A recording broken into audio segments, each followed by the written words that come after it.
प्यारे दोस्तों, आज की इस वीडियो में हम आपको एक दिल दहला देने वाला वाकया सुनाएंगे कि आखिर ये दो औरतें कुतिया क्यों बनी, इन पर अल्लाह पाक का इतना दर्दनाक अजाब क्यों नाजिल हुआ, वो ऐसा कौन सा गुनाह करती थी जिसकी वजह से उन पर इतना सख्त अजाब नाजिल हुआ।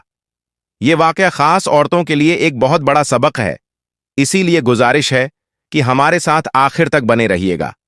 प्यारे दोस्तों, भारत के एक छोटे से गांव में एक अल्लाह वाले रहा करते थे। उनकी एक ही बहन थी जो उन्हीं की तरह इबादत गुजार थी। वह अल्लाह वाले किसी दूसरे गांव में रहते थे और वह अल्लाह वाले अपनी बहन से कभी कभी मिलने के लिए चले जाया करते थे। फिर एक बार वह अल्लाह वाले बुजुर्ग अपनी बहन से मिलने के लिए न जा सके। उनकी बहन के दो बेटे थे। उस नेक औरत ने अपने दोनों बेटों की शादियां कर दी थीं और उसकी दोनों बहुएं बहुत चालाक और होशियार थीं। जब भी वो नेक औरत अपने कमरे में बैठकर नमाज या कुरान पाक की तिलावत करती तो उसकी बहुओं को ये बहुत बुरा लगता। वो हमेशा कहती कि जब देखो अल्लाह अल्लाह करती रहती है और बैठी रोटियां तोड़ती रहती है। वो नेक औरत उन्हें काम भी दिया करती थी। अक्सर जब उसके दरवाजे पर कोई भिखारी या मुस्कीन आता तो वो कभी भी उसे भूखा नहीं जाने देती थी। वो हमेशा सदका और खैरात किया करती थी। वो नेक खातून अपने पड़ोसियों का भी बहुत ख्याल रखती थी। वो अपनी बहुओं से हमेशा कहती कि तुम थोड़ा खाना ज्यादा बनाया करो, मुझे अपने पड़ोसियों को भी देना होता है। वो नेक औरत अपनी बहुओं को सुबह सवेरे उठा दिया करती थी और कहती, उठो और नमाज पढ़ो, कुरान पाक की तिलावत करो और घर की सफाई करो। उसकी बहुओं को इबादत का कोई खास शौक नहीं था, लेकिन फिर भी कभी कभार वो इबादत कर लिया करती थी। ये सब काम उन दोनों बहुओं को बहुत बुरा लगता था। वो तो बस आपस में अपनी सास की बुराइयां करती रहती थी और अपनी नेक सास को बुरा भला कहती रहती थी। एक बार उस नेक औरत ने अपनी बहू से कहा, बेटा, आज खाना ज्यादा बना लेना, आज मैंने गरीबों की दावत करनी है और इसीलिए तुम दोनों मिलकर उनके लिए खाना तैयार कर लेना। देखो बेटा, जब हम यतीम मिस्कीन लोगों को खाना खिलाते हैं तो अल्लाह पाक बहुत राजी होता है। ये बात सुनकर उन दोनों बहुओं को काफी गुस्सा आया और वो कहने लगी, क्या मुसीबत है हमारे सर पर। वो दोनों कहने लगीं, जब से हम इस घर में आई हैं, या तो ये बुढ़िया गरीबों को बुलाती है, कभी मिस्कीन को बुला लेती है, कभी बेवा औरतों को बुला लेती है। उस नेक औरत की दोनों बहुएं उसके बेटों के कान भरती रहती थीं। एक दिन वो नेक औरत अपने कमरे में इबादत करने चली गई और वो दोनों बहुएं इकट्ठा बैठ गईं। एक बोली, मैं तो इससे काफी तंग आ गई हूं, पता नहीं ये कब मरेगी। दूसरी बोली, ये रोज रोज हमसे खाना बनवाती है, मेरी तो नाक में दम कर रखा है। मैं तो कहती हूं कि ये यहां से चली ही जाए तो कितना अच्छा हो जाएगा। एक दिन छोटी बहू ने झूठ मूठ की अपने हाथ पर पट्टी बांध ली और जब शाम को उसका शौहर घर आया तो उसके सामने रोने लगी। शौहर ने बीवी के हाथ पर पट्टी देखी तो परेशान हो गया। औरत रोकर कहने लगी, आज माँ जी ने मुझसे 60 लोगों का खाना बनवाया है और सारा घर का काम भी मुझसे करवाया है। झूठ मूठ की पट्टी बांधकर कहने लगी, खाना बनाते वक्त मेरा हाथ जल गया और अब दर्द कर रहा है। अब मैं इस घर में नहीं रह सकती, आप अपनी माँ को कहीं भेज दें या मुझे कहीं छोड़ दें। ये बेटा अपनी माँ का इतना फर्माबरदार नहीं था। वो तो अपनी बीवी की बातों में आकर फौरन ही माँ के कमरे में आया और माँ से कहने लगा, आपने हम भाइयों की बीवियों को नौकरानियां समझ रखा है। इतना ही शौक है इबादत करने का, इतना ही शौक है सदका और खैरात करने का, तो अपने भाई के घर चली जाई, वहां बैठकर इबादत किया करे। माँ का दिल ये बात सुनकर तड़प उठा और कहने लगी, बेटा, तुम लोगों के होते हुए अब क्या मैं कहीं और चली जाऊं। बेटा कहने लगा, जी हां, आप कहीं और चली जाई या फिर हम चले जाते हैं। मां ने छोटे बेटे की बात सुनकर बड़े बेटे की तरफ देखा। वो भी अपनी बीवी की जबान बोल रहा था। वो कहने लगा, कभी मिस्कीन को बुलाती हैं तो कभी गरीबों को बुला लेती है और खाना खिलाती है। फिर इतना सारा खाना आप हमारी बीवियों से बनवाती हैं। आपको इतना ही शौक है तो अपने भाई के घर चली जाए, आप वहां जाकर सदका करें या गरीबों को खिलाएं, वहीं पर बैठकर इबादत करना। मां ने देखा कि उसके दोनों बेटे अपनी बीवियों की ताबेदारी कर रहे हैं। मां ने कहा, ठीक है बेटा, मैं चली जाती हूं। मेरे बेटों, मैं तुम्हें तकलीफ में नहीं देख सकती। बेटों को यही लग रहा था कि मां अपने भाई के घर चली जाएगी। मां ने अपने कपड़े उठाए और चल पड़ी। वो कहाँ जा रही थी, किसी को कुछ नहीं पता था। उसे खुद भी नहीं पता था कि वो कहाँ जा रही है। लेकिन वो अपने भाई के घर नहीं जा रही थी।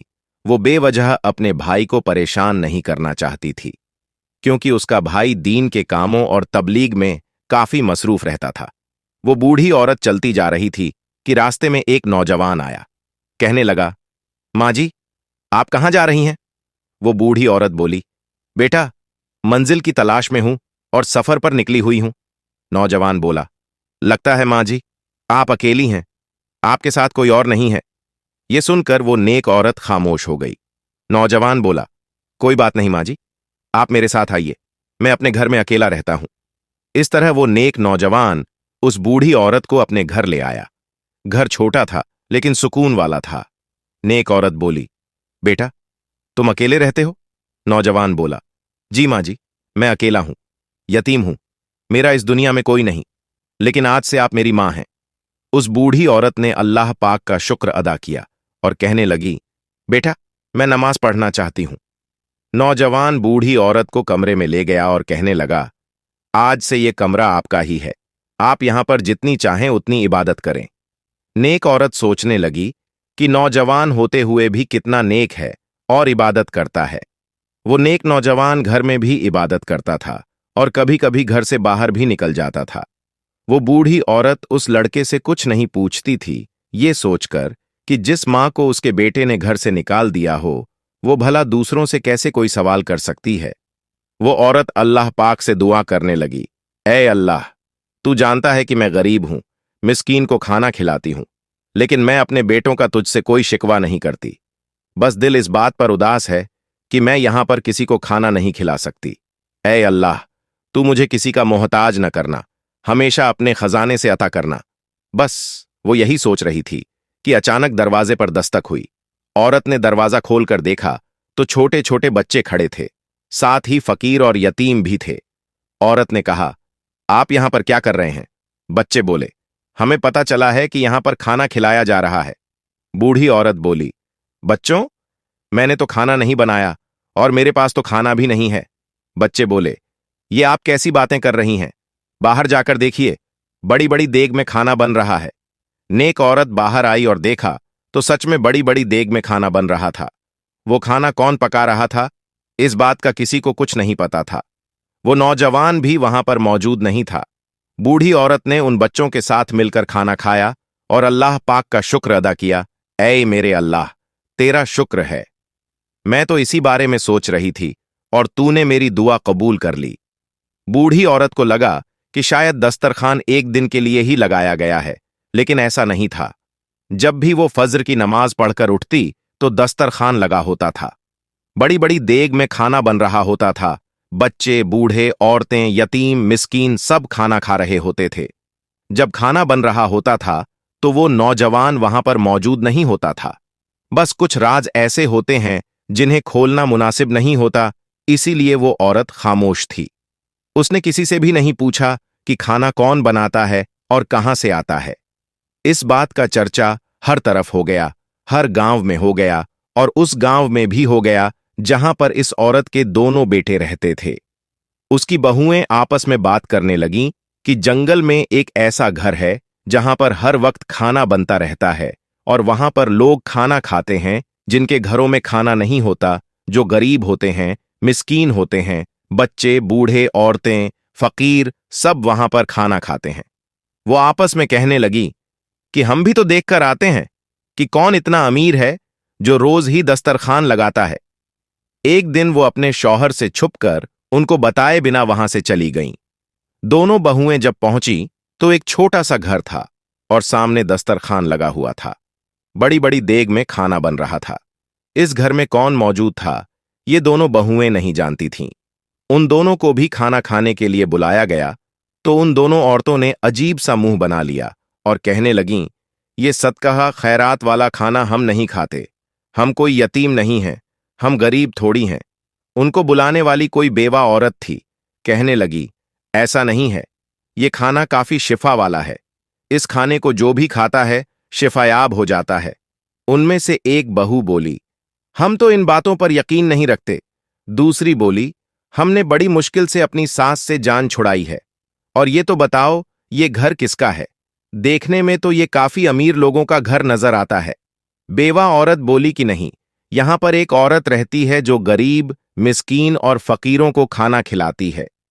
जब बहुओं ने ये सुना तो वो डर गईं और कहने लगीं कि कहीं हमारी सास तो नहीं यहां पर, जो यहां भी आकर गरीबों और मिस्कीनों को खाना खिला रही हैं। और वो सोचने लगी कि वो तो अपने भाई के घर चली गई थीं। उन्होंने कहा कि चलो घर के अंदर देखते हैं। वो दोनों घर के अंदर आई और वहां पर एक बुजुर्ग बैठे हुए इबादत कर रहे थे। उनका चेहरा काफी नूरानी था, उनके चेहरे पर काफी नूर था। वो दोनों औरतें बुजुर्ग को देखकर कांप गईं। बुजुर्ग ने पूछा कि आप लोग कौन हैं?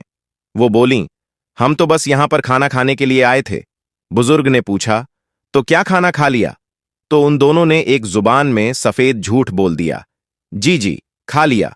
बाहर आकर छोटी वाली बहू बोली, मैं तो डर ही गई थी कि कहीं हमारी सास ही ना हो। पर ये तो कोई बुजुर्ग हैं जो इबादत कर रहे हैं। वो एक दूसरे से बात करने लगीं और आपस में उनका मजाक उड़ाने लगीं कि हमारी सास ने हमें इतना तंग कर रखा था कि हमारे दिमाग से उनका ख्याल ही नहीं जाता। अच्छा हुआ कि वो हमें नहीं मिली और हम लोगों ने खाना भी नहीं खाया। पता नहीं कौन सी रात वाला खाना है, किस तरह ये लोग खाना खा लेते हैं। और इसी तरह लगातार अपनी सास की बुराइयां कर रही थीं और सदका खैरात को बुरा भला कह रही थीं। उनमें से एक ने कहा, देखो मुझे क्या हो रहा है। उसके साथ वाली औरत ने देखा तो उसका जिस्म बदल रहा था और इतने में उस औरत का भी जिस्म बदलने लगा। देखते ही देखते दोनों जानवर बन गईं। प्यारे दोस्तों, कहा जाता है कि वो दोनों औरतें कुतिया बन गई थीं। उसी हालत में वो अपने घर पहुंची। उनकी जुबानें भी कुत्ते की तरह हो गई थीं। आगे उनके शौहर डंडा लिए बैठे हुए थे। उनके शौहर आपस में कह रहे थे कि पता नहीं हमारी बीवियां कहां चली गई हैं। इतने में वो दोनों कुतिया बनी हुई औरतें सामने आ गईं। लड़कों ने डंडा मार मार कर उन्हें भगा दिया। वो डरी सहमी हुई किसी दीवार के पास बैठकर छुप गईं। अब वो दोनों औरतें बैठकर रोने लगीं कि हम कुतिया कैसे बन गईं, और अंदर से उनके शौहर की आवाजें आ रही थीं कि न जाने हमारी बीवियां कहां चली गई हैं। ये सुनकर वो दोनों औरतें शौहर के सामने दोबारा आ गईं। उनके शौहर ने फिर से डंडे उठाए और उन्हें मारने लगे। इसीलिए अब वो मजबूर होकर अपने शौहर के सामने भी नहीं आ रही थीं। जब दोनों इंसान से कुतिया बन गईं तो उन्हें एहसास हुआ कि अल्लाह पाक ने इंसान को क्या दर्जा दिया है। और वहां पर वो दोनों भाई बैठे परेशान हो रहे थे कि न जाने हमारी बीवियां कहां चली गई हैं। अपनी मां की तो जरा भी परवाह नहीं थी, लेकिन बीवियों की परवाह कर रहे थे। इसी तरह कई दिन गुजर गए। इसी तरह औरतें कुतिया बनी हुई हालत में घूम रही थीं। भूखी प्यासी दर बदर की ठोकरें खा रही थीं। उन्हें खाने को कहीं कुछ नहीं मिल रहा था, ना ही पीने को कुछ मिल रहा था। वो अपने घर भी नहीं जा सकती थी क्योंकि उनके शौहर उन्हें डंडे मार रहे थे। जब भूख प्यास ने शिद्दत इख्तियार की तो एक दूसरे से कहने लगीं कि चलो उसी जगह पर चलते हैं जहां पर खाना बनता है, गरीब, यतीम, मिस्कीन और बेवा को खाना खिलाया जाता है। चलो हम भी वहां जाकर खाना खाते हैं। जब वहां पहुंची तो देखा कि अब भी वहां पर खाना खिलाया जा रहा था। गरीबों ने कुत्तों को देखा तो डंडे मारकर वहां से भगा दिया। वापस आकर खाना खाने की दोबारा कोशिश की तो कोई लात मारता तो कोई डंडा मारता। अब उन्हें एहसास और पछतावा हो रहा था कि जो सुलूक वो गरीब यतीमों के साथ कर रही थीं, अब खुद उनके साथ हो रहा है। इतने में एक नौजवान आया और कहने लगा, लगता है कि तुम दोनों को भूख लगी है, मगर ये खाना उनके लिए नहीं है जिनके दिल में रहम नहीं हो। तुम दोनों के दिल में रहम नहीं है, दर्द नहीं है। नौजवान बोला, मैं जानता हूं कि तुम दोनों कभी इंसान हुआ करती थीं। तुम लोगों ने हर शख्स के साथ बुरा सुलूक किया और तुम लोग एक बूढ़ी औरत का भी दिल दुखा चुकी हो। तुम्हारी ये हालत तुम्हारे कामों की वजह से हुई है। वो लड़का उन दोनों से कहने लगा, चलो मेरे साथ। वो उन्हें उस कमरे में ले आया जहां पर बुजुर्ग इबादत कर रहे थे। बुजुर्ग उन्हें देखकर मुस्कुराए और उनकी तरफ देखकर कहा, तुम दोनों ने उस दिन खाना खा लिया होता जिस दिन अल्लाह के नाम पर खाना खिलाया जा रहा था, और तुम दोनों ने अकड़ नहीं दिखाई होती तो आज तुम लोगों का ये हाल न होता। अल्लाह की राह में खाना खिलाया जा रहा था, तुम दोनों ने क्यों नफरत की? तुम दोनों को अल्लाह की राह में दिया हुआ खाना पसंद नहीं था, अल्लाह की राह में दी हुई खैरात पसंद नहीं थी, सदका पसंद नहीं था, और जो गरीबों, मिस्कीनों और बेवाओं को खाना खिलाती थी तुम लोगों ने उसे भी घर से निकाल दिया। वो दोनों ये बातें सुनकर आंसू बहाए जा रही थीं, और वो कर भी क्या सकती थीं, बोल तो नहीं सकती थीं। अल्लाह वाले ने कहा, अल्लाह के हुक्म से तुम दोनों इंसान की तरह बोलने लग जाओ। तो वो दोनों औरतें इंसान की तरह बोलने लग गईं। दोनों औरतें एक साथ बोल पड़ीं, हम जानते हैं कि हमने अपनी सास का दिल दुखाया है, उसे घर से निकाल दिया है। हम दोनों उससे जलन और हसद करती थीं। वो बुजुर्ग बोले, तुम दोनों ने उस नेक औरत का दिल दुखाया, उसके बेटों को उसके खिलाफ कर दिया। वो नेक औरत कोई और नहीं, मेरी बहन है। वो दोनों बोलीं, तो क्या वो आपके पास नहीं आई? बुजुर्ग बोले, नहीं, वो मेरे पास नहीं आई थी, वो मेरे पास आ भी नहीं सकती थी, क्योंकि वो एक खुददार औरत है।